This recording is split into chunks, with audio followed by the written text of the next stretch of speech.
magaalada Buuhoodle waxaa kuna soo dhaweyn loogu sameeyay Dr. Cabdiraxmaan Xasan Siciid isku duwaha cusub ee wasaaradda caafimaadka ee Soomaaliland ee gobolka Buuhoodle oo dhawaan la magacaabay. Kulanka waxaa goobjoog ahaa culimo, waxgarad, haween, qaar ka mid ah isku duwayaasha Buuhoodle ee Soomaaliland, bahda caafimaadka, qaybaha kala duwan ee bulshada. waxaa ugu horreyn halka ka hadlay agaasimaha Cisbitaalka Dhexe ee Buuhoodle. waxaa hadalkiisa kaga dambeeyay qaybaha kala duwan ee bulshada ee ka soo qayb galay. ugu dambeyntii isku duwaha cusub ee wasaaradda horumarinta caafimaadka Soomaaliland ee gobolka Buuhoodle Dr. Cabdiraxmaan Xasan Siciid ayaa u mahadceliyay soo dhaweynta loo sameeyay. soo dhawow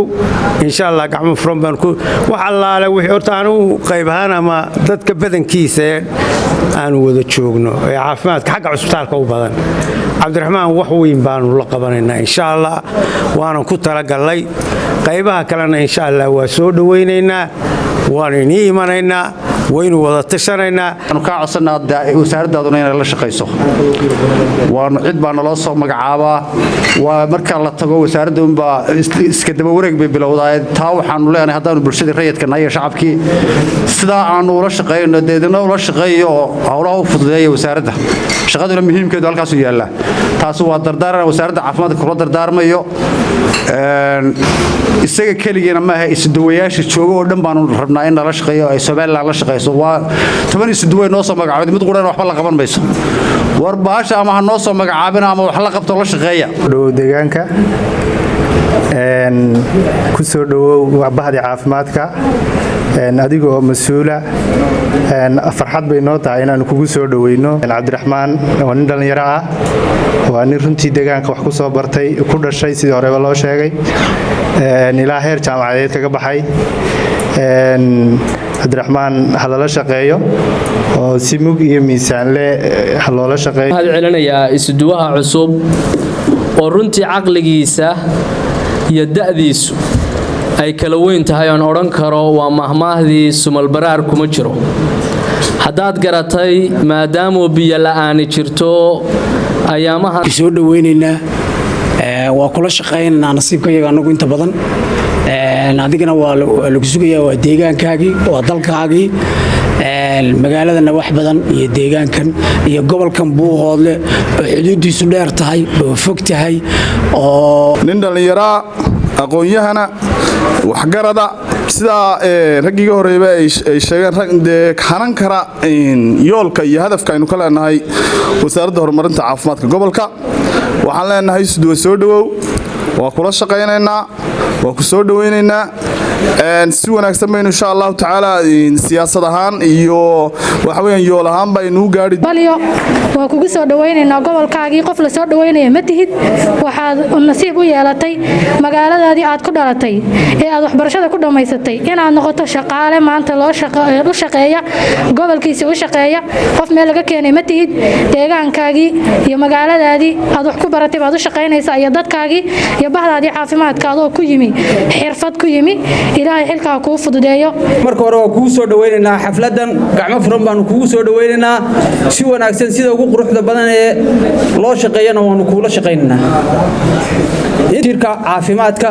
ee Soomaaliland wuxuu yahay dardaarankaasi in wasiir in gobolka Buuhoodle waxaanu doonaynaa dhakhtaradiisa MCH-kiisu inay u shaqeeyaan sida dhakhtarka Laascaanood u shaqeeyo sida ka Cerigaabo u shaqeeyo sida ka Caynaba u shaqeeyo sida ka Burco u shaqeeyo marka hore isduwaha waan soo dhaweynaynaa ka isduwahan iyo ka maamul ahaanba gacmo furan baan ku soo dhaweynaynaa magacayga iyo magaca gobolkaba Dr. Baasuke waxaan aad iyo aad u soo dhaweynayaa dhammaan isduwaha cusub ee wasaaradda caafimaadka waxaan ballan qaadayaa insha Allah inaan si wanaagsan oo sharaf leh ula shaqeyno haddii Alla ka dhigo